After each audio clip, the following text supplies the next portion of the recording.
Time to check in on the Hogs. We got our buddy Ty Hudson on the line from Tusk Talk with Ty. It's right here on YouTube, folks. It's just a click away. Tusk Talk with Ty.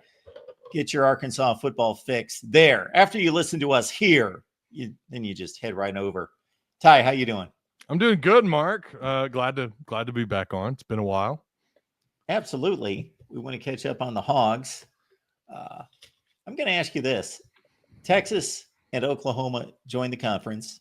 I love to get you started on these other programs in the SEC. You mentioned Missouri before we started to record here because there's a transfer from Mizzou to Arkansas that we were talking about. And I know you love that Missouri football program. And but you got another favorite, of course, that just joined the SEC one season ago in Texas and Oklahoma, but Texas in particular, of course. That game was played last year.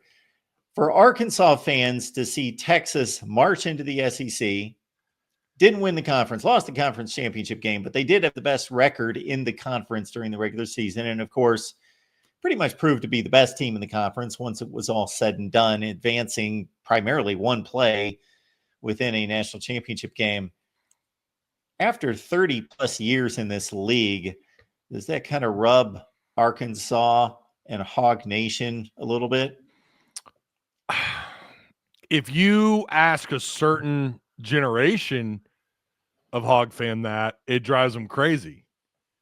You know, like people like my dad's age, the guys that are in their, in their 50s, 60s, 70s. Yeah, no, they hated it. You talk to people that are a little bit younger, my age, a little younger, maybe in their 40s, 30s, 20s. It just kind of expected, right? I mean, they came into Fayetteville. What year was that? Was that 21 when they came into Fayetteville and Arkansas rocked them? Of course, that was Sarkisian's first year. But you saw a gradual increase in Texas just getting better because Sark is a good coach.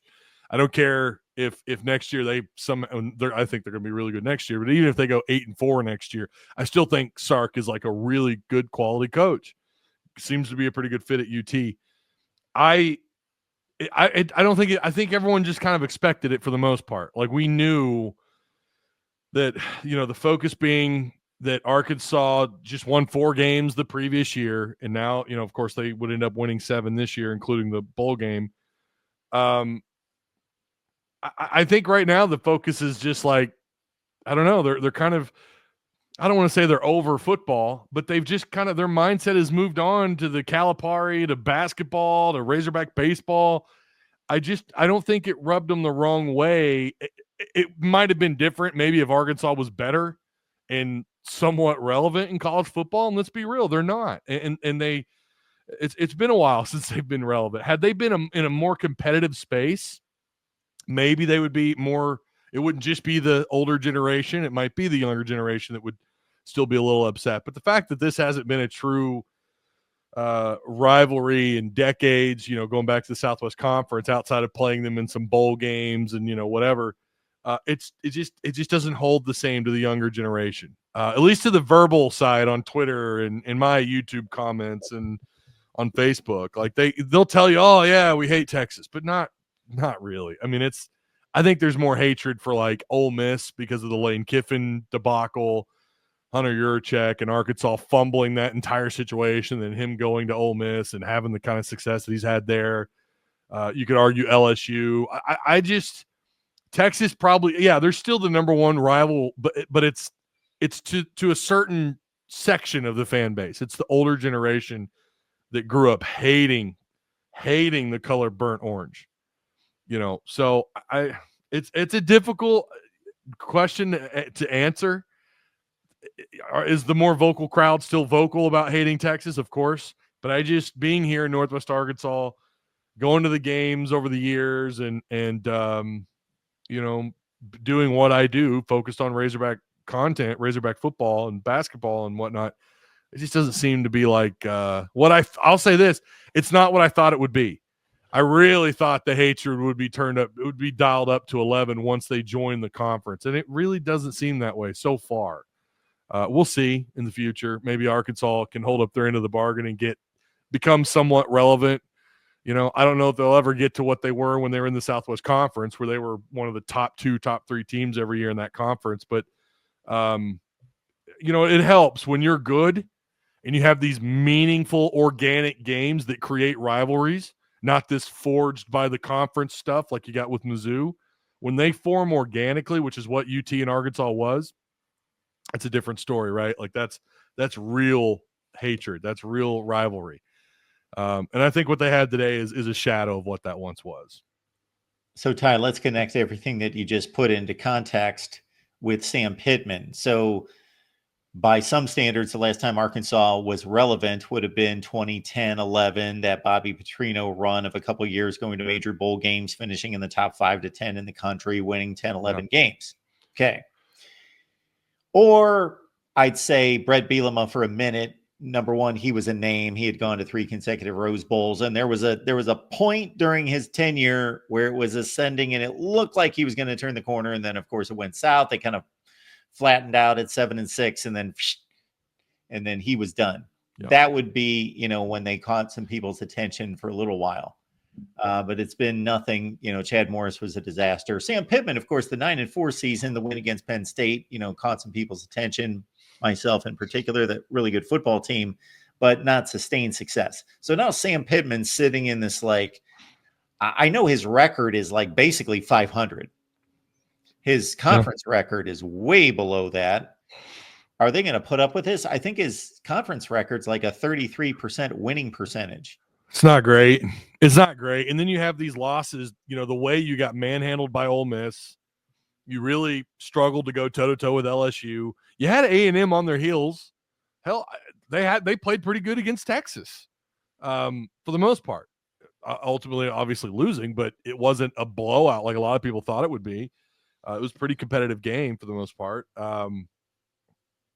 So I don't know, Mark. I mean, it was the $1 million question last year, and it's the $1 million question this year. Last year it was how many wins or how many losses does Hunter Yurchek and the Little Rock folks put up with? Well, I mean, clearly they were fine with 4, and they're definitely going to be fine with 6. Or at least they were last year. And that's the question this year. And fans will tell you 6 should not be enough to retain him for a 7th year. 7 shouldn't be enough to retain him for a 7th year. And I understand that. I get that reality, and there's some people who sit on the outside looking in. They'll say things like, Arkansas's never been able to sustain success in the SEC. Why would you expect that? And that's honestly, it's a fair observation. It's a fair critique. But 4-8, and then turning around and winning just 2 more games the next year, I don't know how that's enough to tolerate getting him another season. Bringing him on for another season. So I don't know how you do that for a 6th year, and I don't know how you do that for a 7th year. I don't know what Hog fans won't tolerate, and we've already seen that. They weren't super thrilled. Like, Mark, there is not a lot of excitement for this upcoming season, despite the fact you had an offense that, finished top 10 in the country in just total offense. They weren't a real high scoring offense. I think they averaged 31, 32 points a game, which is respectable, but it's not like what we've seen out of Petrino when he was the head coach the first time around. You're not scoring at an insanely high rate. You're not an insanely good, red zone scoring offense. But you still had you had a really nice turnaround on offense, and the defense for a little while looked like they had turned the corner until they didn't, until, a little bit of the wear and tear caught up. And you really were faced with maybe winning. Again, it's the moral victories, and Hog fans are sick and tired of it. But yeah, you probably could have attached 2 more wins to that season last year, had things gone the way that they should have. I mean, you go back to that Oklahoma State game, complete just, oh my gosh, what a horrible second half, completely just a failure on the coaching staff's part, and the players on the field too. Like, the coaches weren't the guys fumbling the ball, and they weren't the ones out on defense. They weren't protecting the quarterback. They weren't the quarterback. They weren't having the miscues on the field, but it still was a top level just disaster in that second half against Oklahoma State. Arkansas was clearly better than Oklahoma State. They just weren't that day, and they had a complete failure in the second half. And you got to give credit to Oklahoma State. They did enough to come back at home and win that game. But like it's examples like that. It's examples like, again, the Ole Miss, the LSU losses, the continuous losses to Missouri, even when there have been a couple of years where you were the better team and still could not beat these guys or struggled to beat them. It's probably been honestly about what you would expect after hiring him, right? You hired an offensive line coach. There's not very many position coaches that get that opportunity, especially in the SEC. There's just not a lot of them. You've had some, but not a lot, and not very many of them have sustained success. There's a couple these days outside of this conference that have had some pretty good success in recent years. But it's probably gone honestly about as expected when you really think about it. Like, he's under 500 in SEC play. And, he's taking you to 3 bowl games, none of which were big bowls. You've never really been a playoff contender. It's probably gone about as expected, maybe a little bit better to some people that I've talked with. But yeah, I don't know that if they go 6-6 again this year, I don't think that'd be enough to retain him for another season.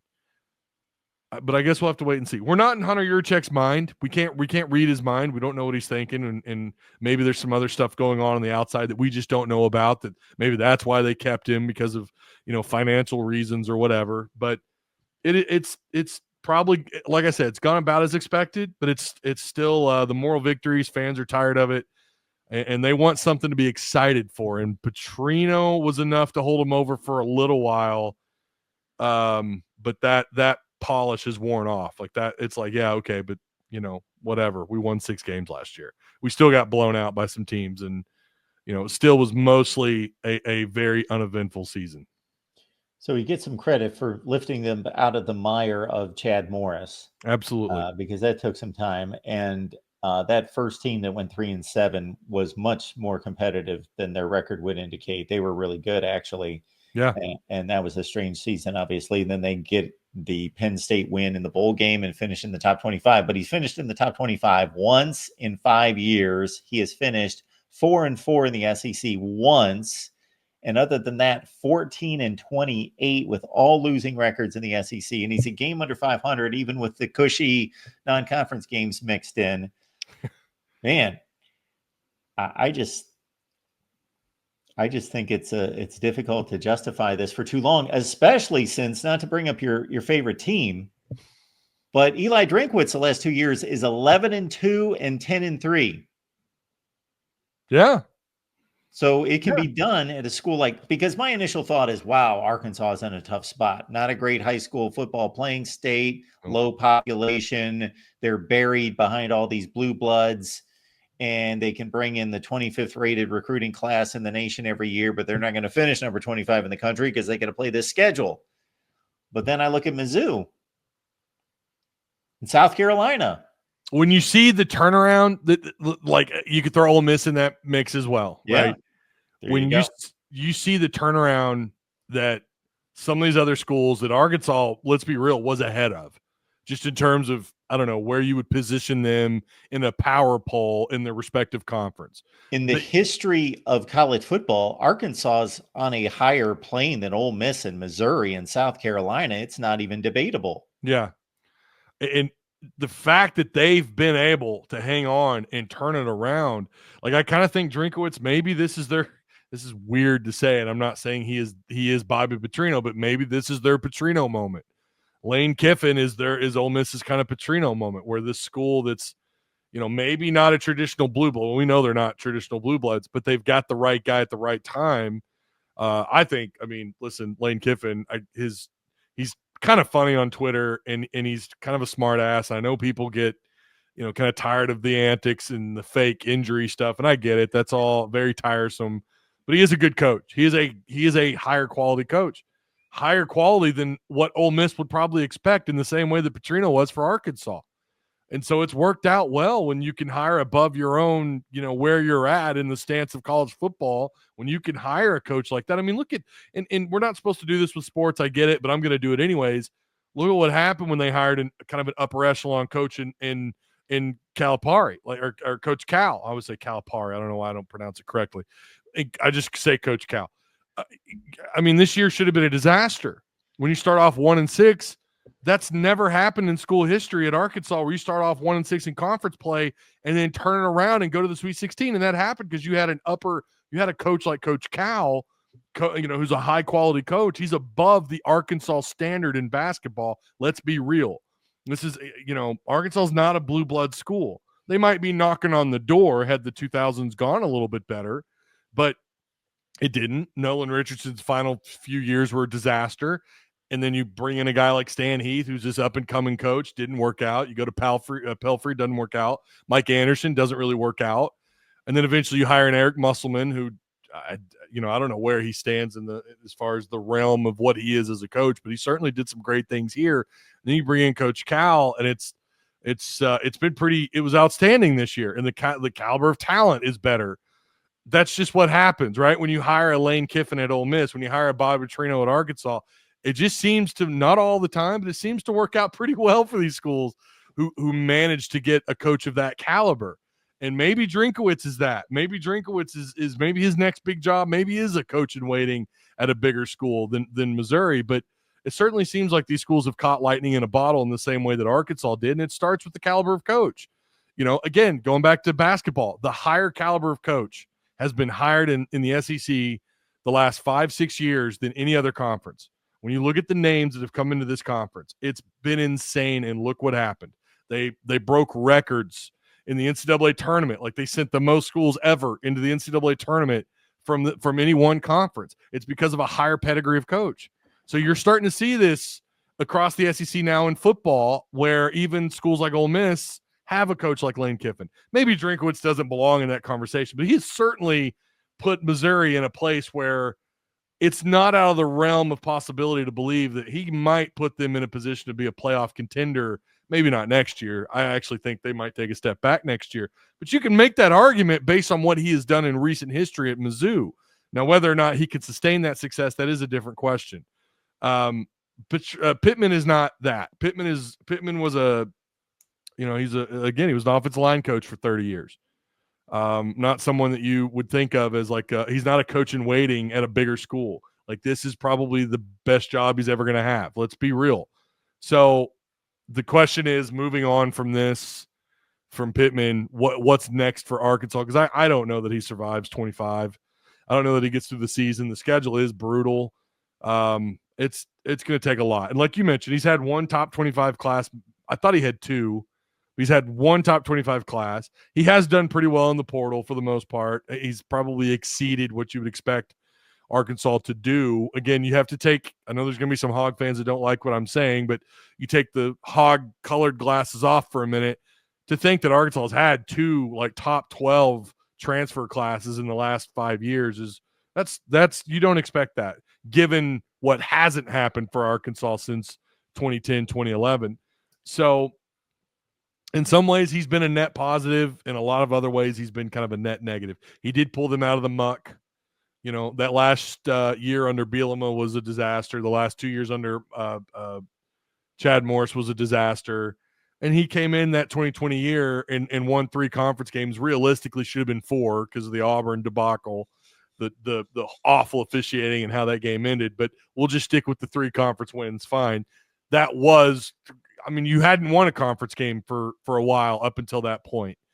And he won 3. And again, you can argue he was within reach of winning 5 that year. And that's why in that following year, Mark, I may have even said it here. I said they're going to win 8 games. This is an 8-win team, and that's exactly what they did. And I caught a lot of crap for that. And you know what?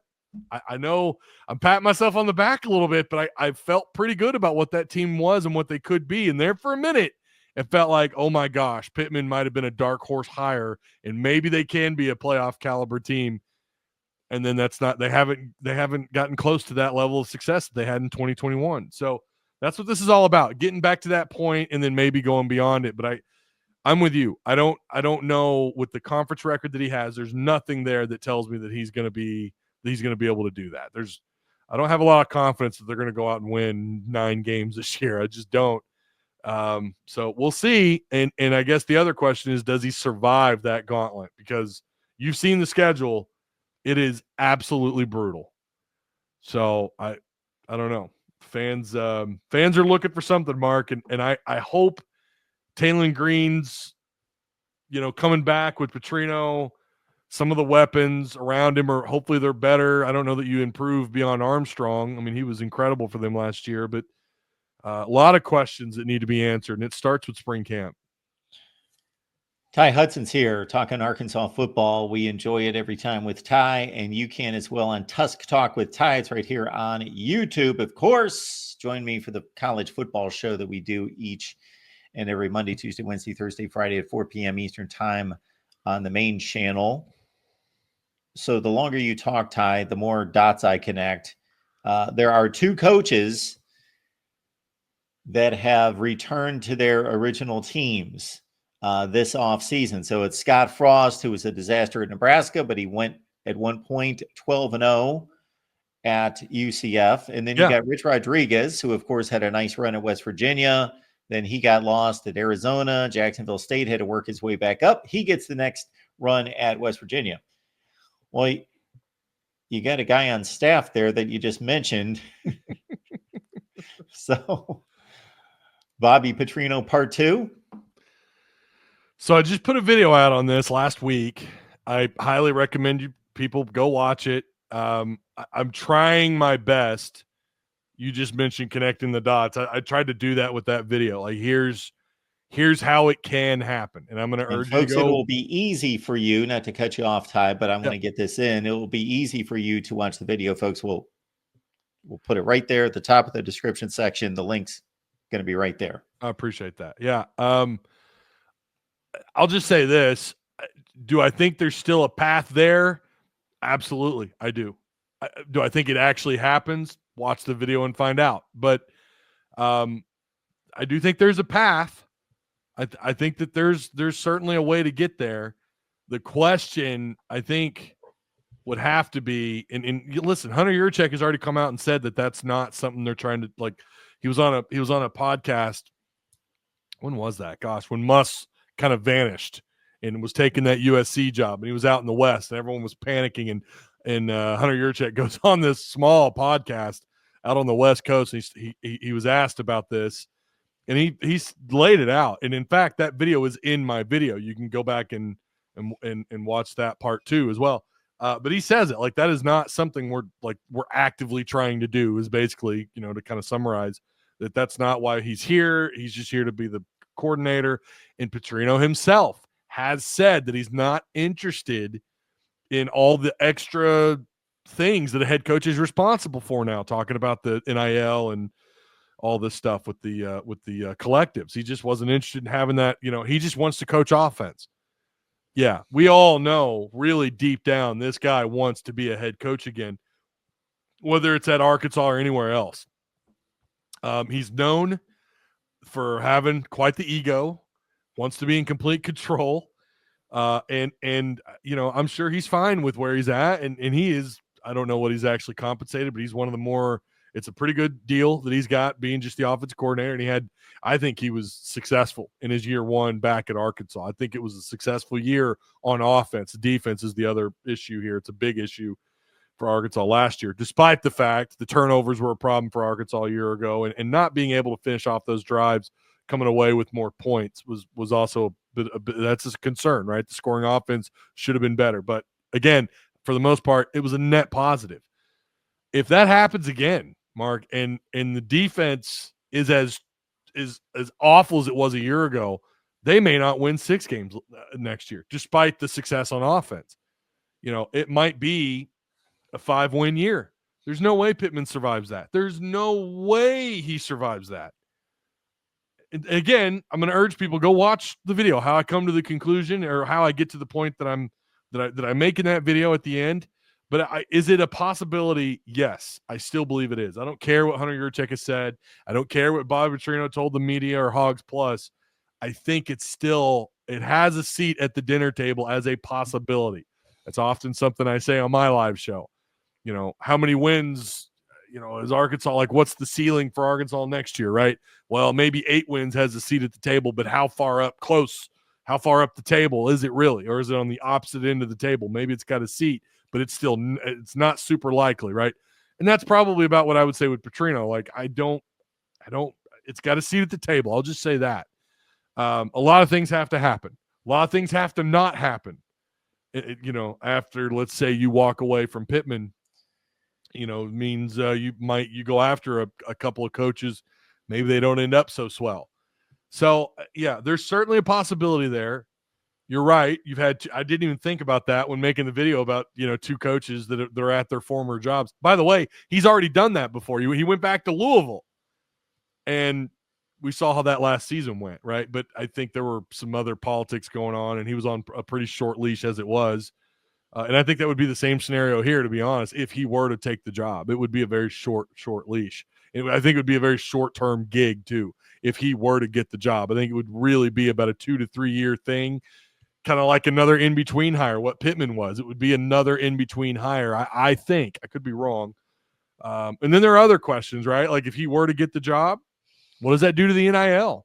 I think it would get a huge boost because people are excited about his offense, and they're excited about the fireworks and the potential. I think the NIL would get a huge boost. So who knows? Maybe it would be a longer-term deal than I think. I don't know, but I do think there's a possibility that could happen. You could have the Bobby Petrino 2.0 at Arkansas. All right, Arkansas fans who are getting excited about that. One historical note of warning from the voice of college football here, and every situation is different, but Bill Walsh, Bill Snyder, John Robinson, I thought of a few others when I was giving this some oversight. Guys that have come back to the same school and had a second run. It has never been as successful, Bobby Petrino included, as the first stay at the school. For whatever reason, it's never been as good. That is very fair. You don't hear of that very often, of a coach going back and having that level of success. And I think there's a lot of reasons for that. And I think now, with how different college football is, it is a different world today than it was when he was the head coach at Arkansas. Now, again, he was the head coach at Louisville not that long ago, so he's not completely foreign to what a head coach is still like, what is on their table, but it is still different than even when he was at Louisville, right? So that's a good point. I mean, it's not usually successful when you bring someone back, and that's part of the reason why I don't know that they would want to. If again that were to happen, I don't think Hunter would give him some long-term 4 or 5 year deal. I think it would be a typical, what used to be a pretty typical contract for a head coach, very short term, and then we'll see how you do after year 2, year 3 kind of deal, whatever they bake into the contract, right? I know we're way, we're putting the cart ahead of the horse here, but I do think it is a possibility, and that is something that you're right, that Hog fans should probably consider, that it's not common that those coaches that go back to that gig that have a lot of success. The Snyder example is a real good one too. I thought he was going to do great when he went back, but didn't happen. So he was fine. If you look at obviously what he did the first time around at Kansas State was miraculous. He took arguably the worst program in the country and made it a BCS type level bowl team year after year after year, contending in the Big 12. Then Ron Prince was a disaster, and they bring back Bill Snyder, or he decides, basically, when you gain that kind of equity in the program, he pretty much said, yeah, I'm ready to come back. And he takes over the program. Now, he lifted them back after they were winning like 4 or 5 games under Ron Prince back to respectable 8-4 kind of status, 7-5, 8-4, but didn't get them back to where they're in the top 10 in the country.